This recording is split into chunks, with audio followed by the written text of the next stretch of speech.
कुछ बातें मुश्किल है समझना, लेकिन अपनी नाग एक देव है, यस, और नाग की कृपा मणि के रूप में होती है।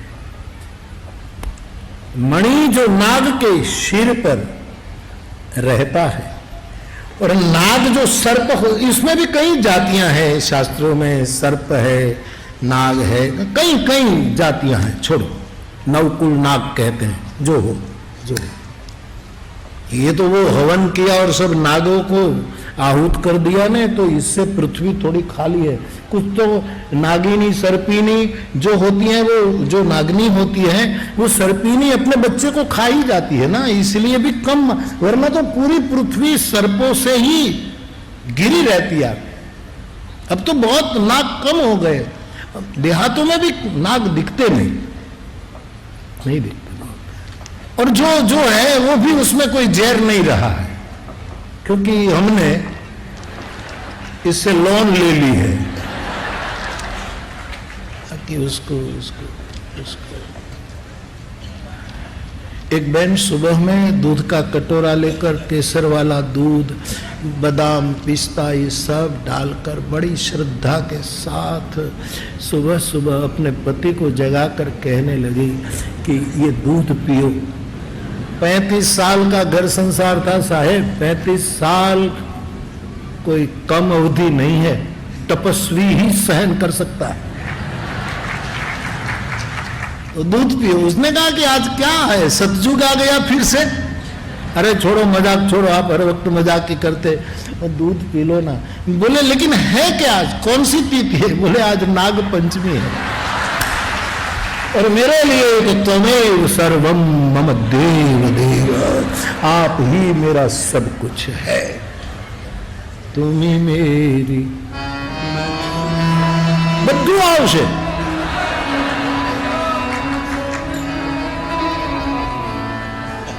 और बुरी बात भी तो नहीं, प्रार्थना है, स्तुति है, सद्भाव है, तुम ही मेरी मन, तुम ही मेरी पूजा, तुम देवता,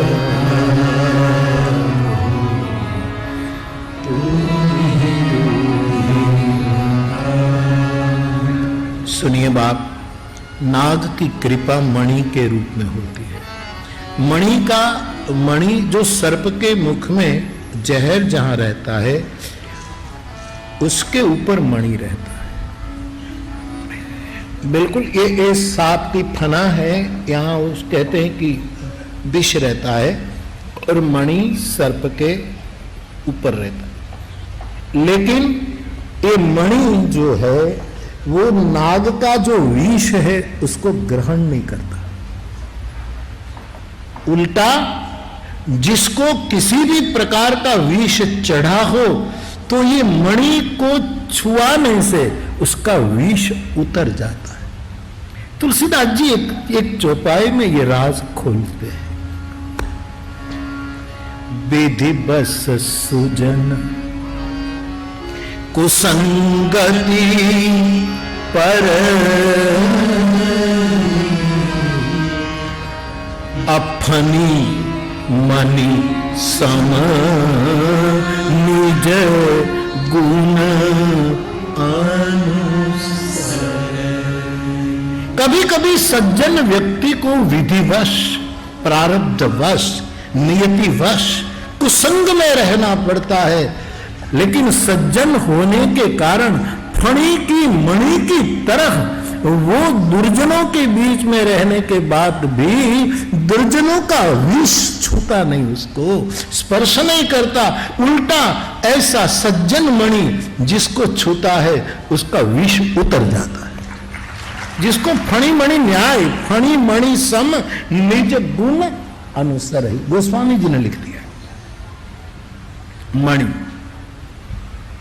नाग की कृपा हो जाए, नाग देवता की कृपा हो जाए, तो हमारे जीवन में ऐसी मणि कृपा हो जाए कि हम विषाक्त समाज के बीच रहें तो भी उसका विष या विकार हमें छुए ना, उल्टा हमारे पास जो आ जाए उसके विकार भी मात्रा में कम होने लगे। यह है नागमणि की कृपा। और मानस में तो मणि को भक्ति मणि कह दिया है, भक्ति को मणि कहा। तो मेरे भाई बहन, नाग देवता की उपासना से भक्ति मणि की प्राप्ति होती है, भक्ति मणि की कृपा हो जाती है। इसलिए गोस्वामी जी इन 10 से आंतरिक रूप में बंधन करके कृपा के अधिकारी होने का प्रयास कर रहे हैं। देवदनुज नर नाग खग प्रेत पितर गंधर्व बंदव किन्नर रजनीचर कृपा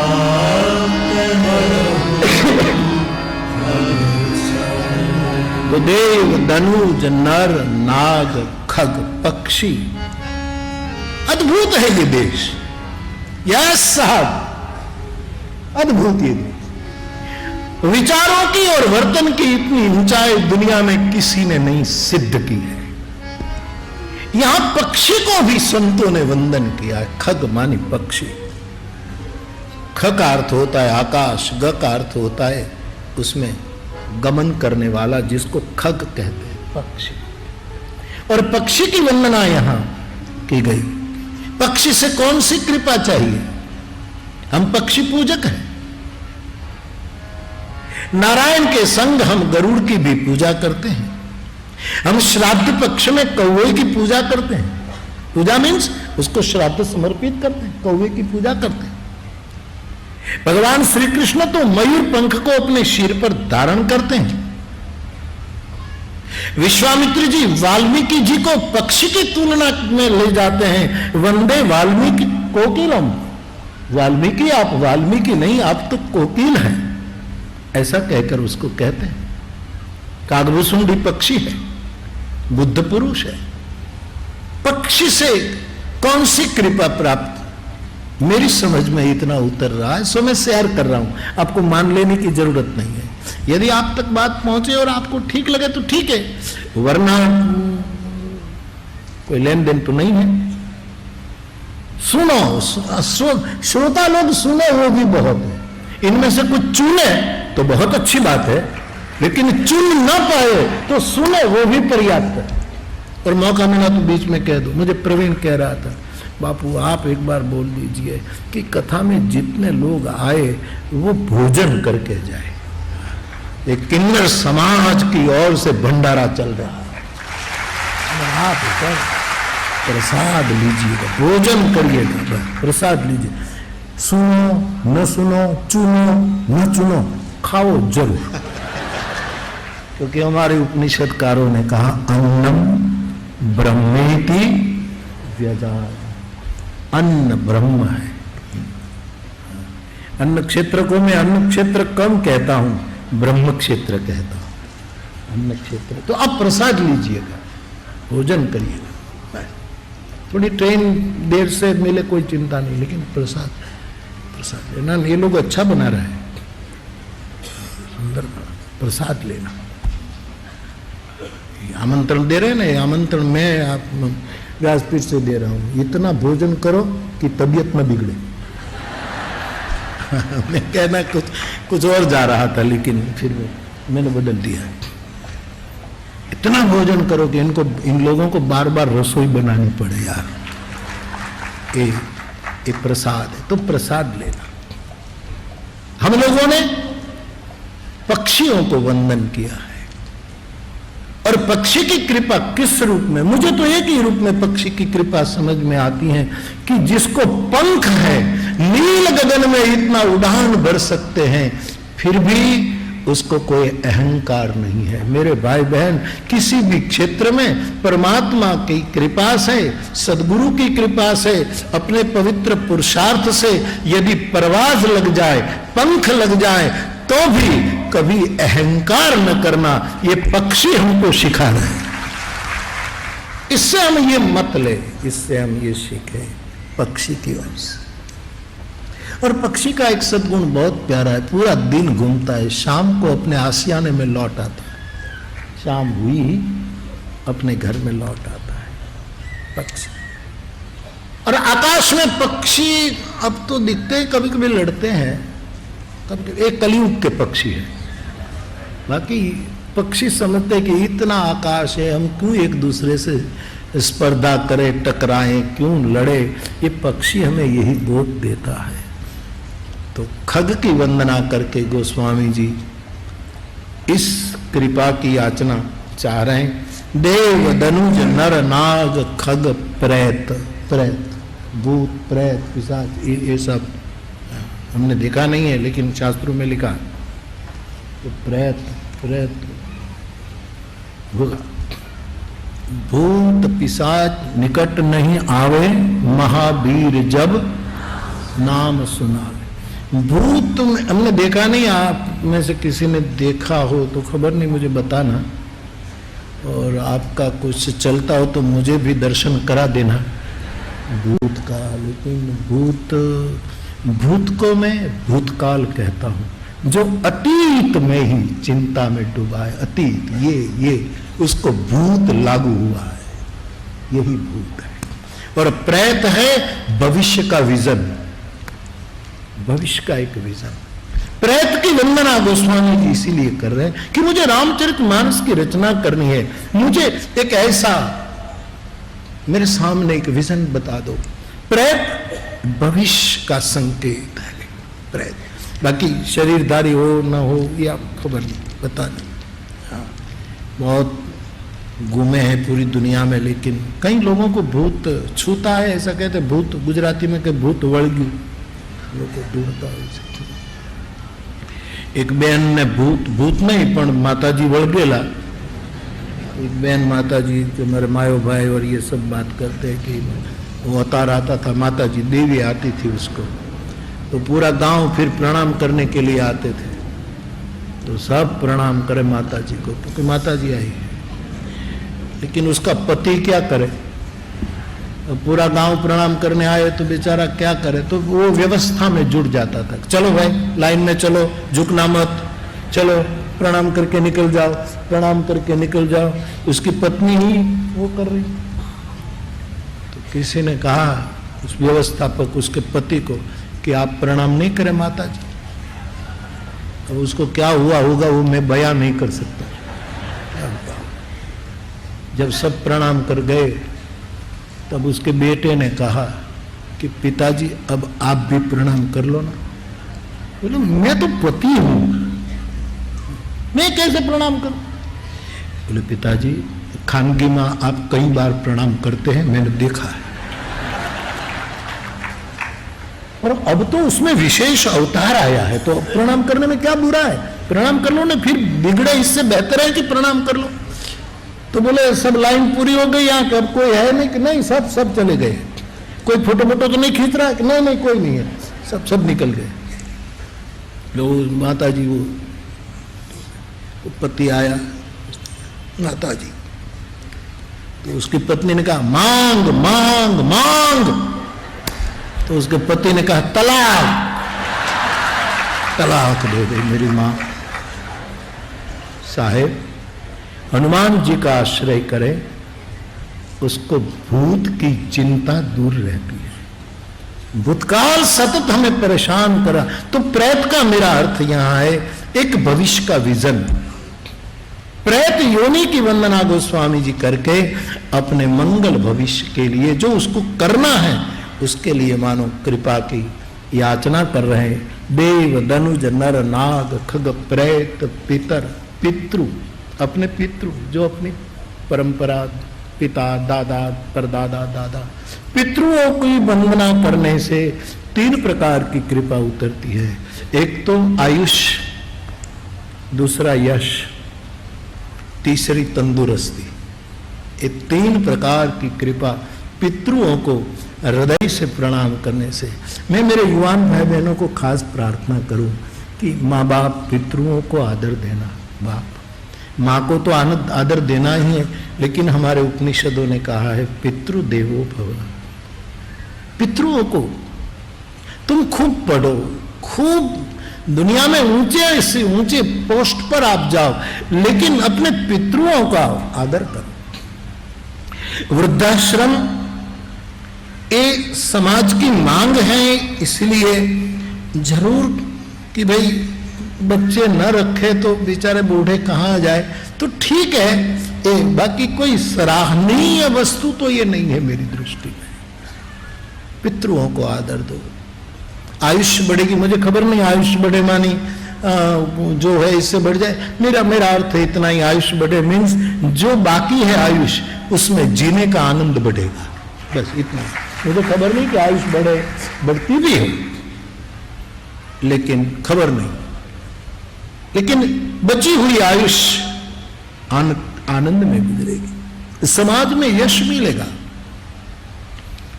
पितरों को की वंदना करके गोस्वामी जी कृपा की याचना कर रहे हैं।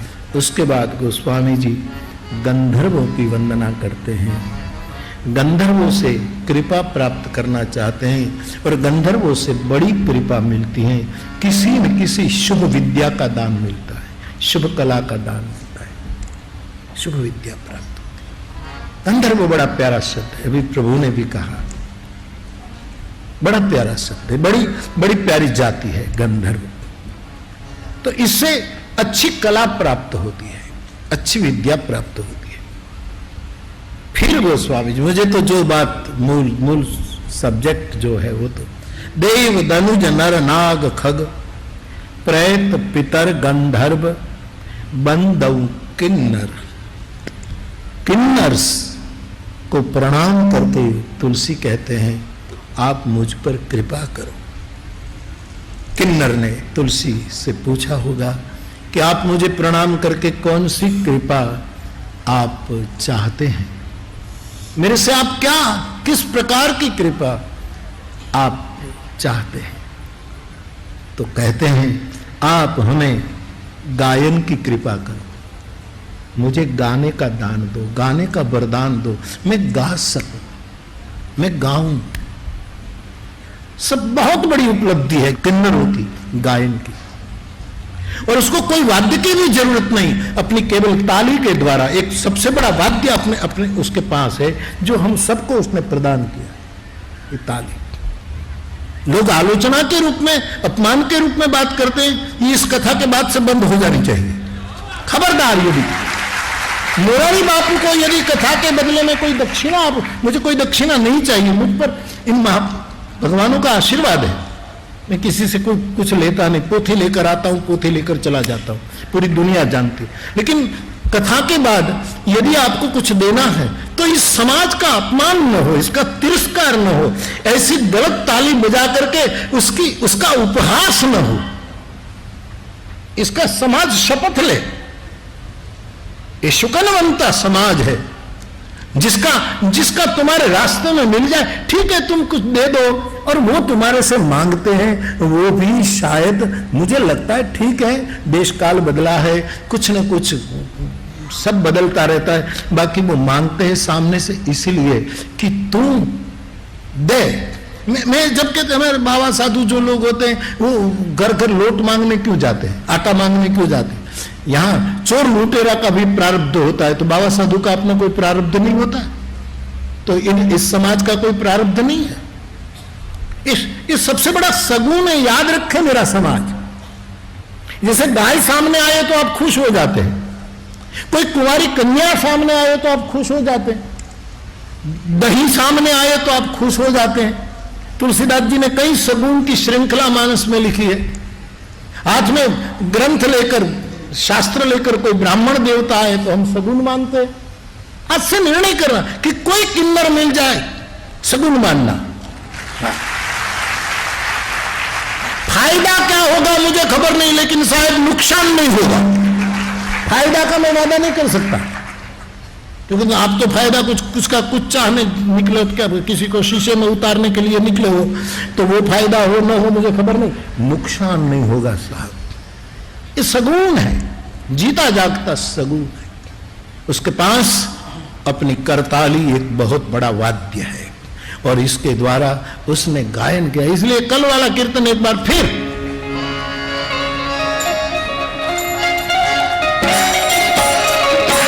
अरे તમે સમજી લો આજથી કે આ જે પદ છે એ મેન ઓફ ધ મેચ રહેવાનું છે।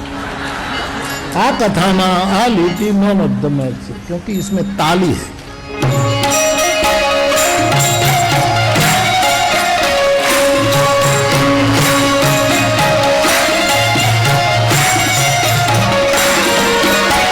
यार कव्वाल लोग ताली पाड़े तो तुम झूमते।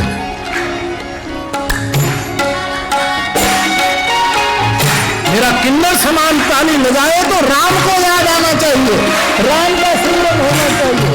और साहेब तुलसीदास जी ने स्वयं राम कथा को 2 हाथ की ताली कहा है। किन्नर समान ये क्या है? ये और कुछ नहीं है, ये गायकों की ताली है। मैं नहीं कहता, मेरे गोस्वामी जी कहते हैं, पहुंचे हुए परम विवेकी याज्ञवल्क्य कहते हैं, भगवान शिव कहते हैं, सभी ने यही कहा। मैं प्रमाण, राम कथा सुंदर कर तारी असंशय बिहग उडावरी संशय बिहग उडावरी।